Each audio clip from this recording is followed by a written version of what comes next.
Hi, and welcome to week one of the I Formation Season 3. I'm Jeff Gibbons. And I'm John Moist. And here we go, man. We had our big show. I'd like to thank everybody who tuned in to have a look at it already. Some impressive number of hits for us starting off with the season. And we're going to keep this one simple and short today and talk about this week's games because football's back. Here we are taping Wednesday night. And, well, this will be up pretty quick because our crackerjack new producer, John Timmons, has agreed to do that for us. Oh, yeah. That's right. Yeah, and I love the new bleed function now. This works really well. It's like bizarre. But let's talk about these things and jump right in. You want to go?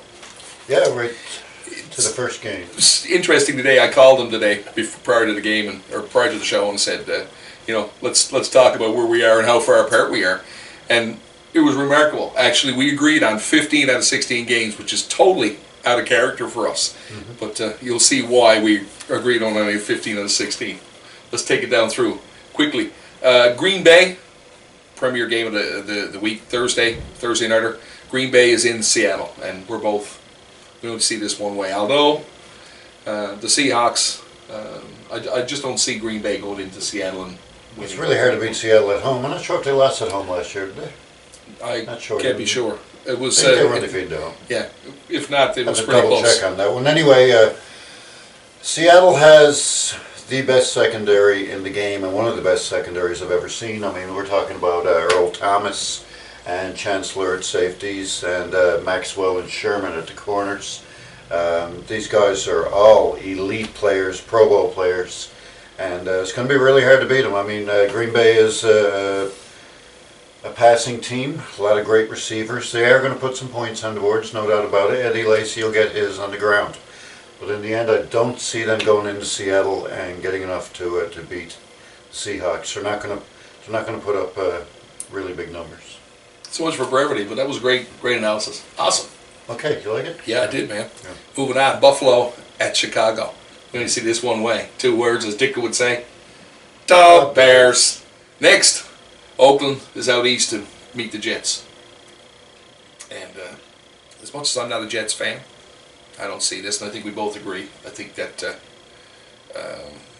it's the Jets and it's the Oakland Raiders. And Carr coming in there to the number 1 spot. And I see Matt Schaub didn't see that coming, apparently. I was reading about that today, so that was an interesting wrench. And you're right, you speak of the front 7 here for the New York Jets. Yeah, led by Marcus Wilkerson, and he's going to be a force to be reckoned with this year. 12 sacks last year and probably 15 this year, I would say. And they just have a much better defense here than Oakland does offense. How's that? Jets cover. Yeah. For sure. Next, we've got Tennessee Titans in Arrowhead to take on the Kansas City Chiefs. I see that a lot of the experts there are going with the upset and saying that Tennessee might beat them. What do you think? They're wrong. Yeah, me too. Yeah, that's right. Kansas City at home. I see that Alex Smith signed that nice big $68 million contract extension. Good to see that the Chiefs organization standing behind that quarterback. We've been a fan of Smith for a long time. He's not the flashy Pro Bowl passer / He's a game manager. Yeah, he is. And one of the best. And I think they beat the Titans at home. When you talk about Titans, Jake Locker's going to be up against, the 3 Pro Bowl backers and Tamba Hawley, Justin Houston, and Derek Johnson. Yes. So they're going to have their hands full. Defense helped them a lot last year to get where they were. And I don't see the Titans pulling the upset. No. Chiefs. Next, we have the Minnesota Vikings in St. Louis. And this is your team that you're picking your dark horse this year, the St. Louis Rams. Yeah, I think they have a shot at having a surprise season. And it's because of their defense. Now, I don't think that St. Louis is much worse than they were 3 weeks ago. Sam Bradford gone down to an ACL injury. St. Louis's team was never built around a quarterback. Sean Hill has come in now, and he's a veteran quarterback. He hasn't started the game in a few years, but 3 years, I believe. But when he did start, he was fairly mistake-free, which is what he needs to be here. That's all he needs to do. Manage the game, don't create turnovers. They have a great offensive line. They got Zach Stacy, and Cunningham on the ground that are going to get some yardage here behind an offensive line led by number 2 draft pick Greg Robinson. And they've taken number 2 overall and put on the offensive line there now, along with Jake Long is still there. So these guys have got a lot of talent on the offensive line and a ton of talent on defense. The front 7 on defense might be the best in the game. Quinn, of course, with 19 sacks last year. And they had the other side, we got Chris Long, who had 8.5. These guys have got, I think last year was 53 sacks that I read that the Rams had. It was a sick number, actually. Yeah. And they're sick at home. Defense. They're sick at home. Yeah. Undefeated last year, I believe, at home. I really think they're surprised this year. So no surprise we're taking St. Louis to cover and beat Minnesota. Next we got the Jaguars going into Philadelphia for the Pound Fest. Yeah. Foles and company will get the job done. LaShawn McCoy, look for him to have a big game. Foles had a 119.2 passer rating last year. That's just amazing. 29 touchdowns, 2 picks. Yep. Anyway, Eagles big. Thanks. Yep. Next, the Washington Redskins in Houston to play the Texans. I got to tell you, I was a little bit scared of this one too. I would say the same, yeah. You know, as much as you don't think Washington is going to be in the mix as much as I do, I think in that division, but I got to tell you, I'm picking Houston to win a playoff spot in the AFC, and I think it's going to be games like this that are going to define them. They're at home. Clowney, J.J. Watt signing his big extension this week too. He's the multi-million-dollar man out there. He's his highest paid defensive end in football. He is. He held out, and he deserves every penny. He's proven himself, and I think Houston has to continue to play the defensive game that they're capable of doing in order to be in contention and to win that spot. They've just picked up Ryan Mallett as well from the Patriots, which was a surprise. Yeah. Interesting to see how that quarterback mix works with Fitzpatrick. I think it might spur him on. It might be an interesting turn of events. I think it's a wait and see sort of thing there. Nice to know there's someone on the bench that at least knows how to throw a football. So that's important. So we're picking Houston to win at home.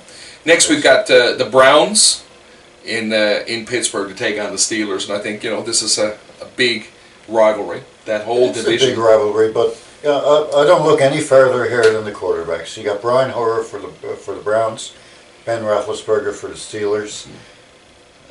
I just think Roethlisberger is a much better quarterback. The Steelers have a much better team. Browns don't have much this year. The one great receiver that they did have is gone for the year. Yeah. So lost the appeal. Yeah, I don't see much going on for the Browns this year. And the Steelers have a bit of a revamped defense. There might be something to watch this year. So just a reminder, I'm picking the Steelers to win the other AFC spot. I see big things out of this team, and I see 2 teams coming out of the North. Next we've got New England and Miami, which I think we're going to watch this week, which is kind of cool. Don't get to see my team very often because of the Patriots. The Patriots games are constantly on CBS, so when they play them, it's a little treat for me. Afraid of this pick as well. We're both going with New England. Yeah. Just our heads are telling us to pick New England. My heart is telling me Miami has a shot at beating them. Well, they definitely have a shot. And at home. It's on their team. Let's see how the run game goes against that 30th ranked run defense. They need to establish the run against the Patriots, and they need to chew up and manage the clock. I think Tannehill has a better chance this year, like I said, as that O-line gets better, of stretching the field. I mean, he's got some very capable receivers in Gibson and certainly Wallace. Hartline as well. Hartline is no slouch. Charles Clay. Yep. These guys can receive the ball. And Lamar Miller and O'Shawn Moreno on the ground. And we saw some glimmers of his former self in the preseason. But again, it's the preseason. We got to wait and see how it pays out in real games. So hopefully this is a close game and it's going to be a fun game to watch. I hope that we lose this pick and I see Miami beat the Patriots, but I don't think it's going to happen because it will define what could happen in the AFC East. And we're looking at a wait and see. I said there last week in our show that Miami is one of the most unpredictable teams this year. It's really a wait and see situation here, what goes on with their offensive line. If that offensive line gels quickly with Brandon Albert coming in now, left tackle, then Miami may be a surprise team. It's going to upset the apple cart with regards to my other picks, and that's why I picked the way I did. So we'll see how that goes. Next, we got Cincinnati to play Baltimore. Yeah, Baltimore. I wanted to mention that Haloti Ngata is no longer their nose tackle. So they got a big change coming in there, and they have a rookie at nose tackle. And I guess Ngata will be on his right side, and he will be, I can't remember his name for the life of me, but Ngata will be on his right side, and this guy that nose tackle is benching 525 pounds, pretty strong fella. Need that for a nose tackle. He's got to block several of the pass rushers, so he's got to open up the door there for the linebackers to make some big hits. And sounds like he could pick him up and go on with him. Yeah. So, yeah. Awesome. So I think we're both seeing Baltimore winning this, but again, I see this to be a nice close game, another divisional rivalry, and it's just I agree. Next, the New Orleans Saints go into the Dome to play the Atlanta Falcons. Shootout. And surprisingly, we both picked New Orleans. The New Orleans Saints to win this game. We've heard past rhetoric about Matt Ryan being unbeatable at home in that Dome. But you know what? Let's look at a team that a lot of the experts are looking and giving a shot at winning it all this year, and that's the New Orleans Saints. I mean, we only got to look at people like Jimmy Graham and certainly Drew Brees to figuring that, Meacham to figuring that in very, very highly. Stills is another guy to watch. Yeah, so again, pick the over on this game, I'm thinking. And we're both going to New Orleans to win. I think Ingram might end up being the next factor on the ground before it's all said and done. It could happen. It could happen. And anyway, Saints big. Carolina. Big score. Big score. Yeah. Carolina goes into Tampa Bay, and again, I was surprised with the fact we both agreed on the Buccaneers here. Mm-hmm. Hey, Martin! Martin's going to have a big game here. They still have some great defensive ends there in Carolina, but how long will they be able to hold the ball on offense? This is another thing. I think their defense can be really tired in this game. They don't have much offense. They can't mount much of an attack. Tampa Bay is a great defense, especially at home, and I think Tampa is going to win this one by a score. Not convinced that Newton's 100%. That's another thing too. I don't think he is. Let's see. And Tampa Bay at home, I'm liking their chances. Close game. Next, we've got San Francisco going into Dallas, into that beautiful stadium with a really nice jumbotron to play the Dallas Cowboys, who just picked up and made it official sign Michael Sam. Well, it's about time to get someone on defense. Well, that's right. They signed to the practice squad, but let's see how that happens. Still not sure about LA letting that go. This is not even close. Sadly, it's going to trump up, I think, the look that we see for the San Francisco 49ers. We're suffering right now on defense. It's the new beginning of the $126 million man, isn't it? It's his chance to go into Dallas and do what everybody else does in Dallas, and then beat them. Right? Safest place in the world, man, on the tornadoes in that stadium, because there's never been a touchdown there. Oh. Let's just say Dallas sucks. They have no defense this year, and San Francisco's going to beat them. Sorry, Perry. Sorry, Tony. And those guys out there who still have this regalia. But that's the way we see it. Next, we've got... this is the game that we differ on. You know, if Dallas wins, we're going to get crucified, don't you? Yeah, it could happen, man. But then again, there's been a lot of times where the Cowboys fans have been sitting on the end of their bench in the middle of the fourth quarter thinking, I think I can. And what do they say? And Tony Romo throws an interception. That's right. Anyway. So, we need Romo to finally step and say, I can do it this time. Let's see. Good luck. That's right. Next is the game we disagree on for obvious reasons here. Indianapolis going into Denver to play the Broncos. And I picked Indianapolis to win it all this year. And I think that being the healthiest they've been for several seasons, I just give them a shot at winning in Denver. I think this is going to be a close game. Okay, will they have a shot or are they going to win? Well, like I said, I'm not going to spend 20 minutes standing there telling me how great this team is and how they're going to win, and there's no chance, because I watched you do that with the Broncos in the Super Bowl game last year, and we saw what happened there. So I'll tell you how great Indy is. Indy is as good as their weapons on offense, which they got Wayne, they got Hilton, and they got Hakeem Nicks now as well. Yeah, you're a big player for the air, I know. And of course, Andrew Luck throwing the ball, and certainly a lot of offense there, scary offense there. What Indianapolis doesn't have is an experienced offensive line. They've got one of the youngest offensive lines in the game, and also they lost Bethea, and the only at safety that they're hurting there as well. So you got a team that's weak down the middle going up against Peyton Manning. I don't think it's close. Go Broncos. Apparently you're going to have your say. That's fine. I give Luck a chance to win. I just think it's a great matchup, and I think that they'll exploit some of the I holes. give Luck a chance to hit the turf a few times. Okay.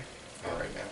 Yeah. Anyway, Derek just my Wolf's call. going to pound them. Go ahead. Swear. And you might be right, but I refuse to change my pick, and I will reserve the right to have all kinds of fun with you if I'm right. Next, we had the New York Giants playing in Detroit. I'm surprised we both took Detroit here. I thought you were going to go with the Giants. No, you know what? 5-0 in the preseason doesn't really mean a roll beans. No. Detroit, a volatile offense, and I think at home, I just see more of that Eli Manning magic. Well, Yeah, absolutely. I think they do. Ndamukong Suh. Yeah.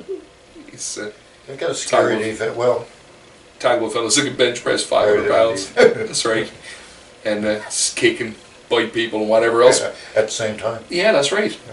But I just think that we'll see more of that Eli Manning magic that we saw last year. Oh, yeah. And I think that Detroit wins this 2 interceptions per game. like 31-28. Again, take the over in this one. Yeah, take the over. Definitely. And finally, the Monday Nighter. The San Diego... Arizona. Yeah, well, actually, I was going to say San Diego is going into Arizona. I had all. I had to stop and think about what I was saying. Yeah, the Bolts going in to play the Cardinals at home. And again, I was surprised that both of us saw it this way as well. And we're going to pick Arizona. Arizona to win at home. I'm hearing a lot of rumblings about how great this San Diego Chargers team is. And again, I'm still not convinced. Still not convinced. I think Arizona's been perennially tough at home defensively, and I think that this is if you want to call this an upset, it's an upset. I think that Arizona holds them close and beats them low-scoring game. Take the under here. I agree. Yep. So that's Monday night, and that's the games. So stick around, folks. We'll come back and we'll wrap up with our players of the week and our teams of the week. Stay tuned.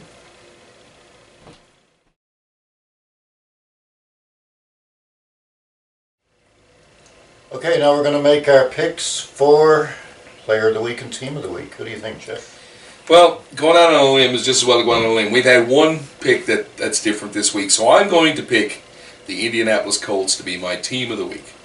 And they got to be the Team of the Week. If they do manage to go in and beat Denver at home week 1, it's hard not to it's a hard logic to argue with. Mm-hmm. And I'll take it a little step further.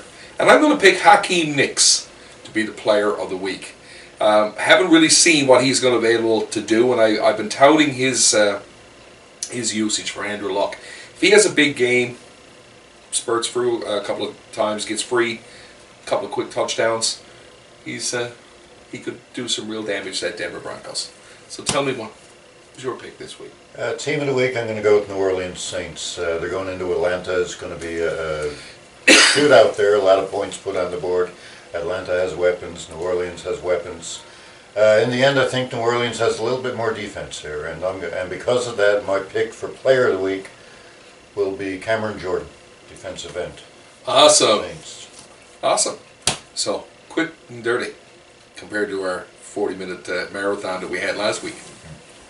So here we are, folks. That's the picks. Enjoy week 1. Enjoy football being back. Again, don't do anything stupid. Don't drink and drive week 1 or any other week. Make sure that you have a designated driver. And we'll be back here next week to see who won.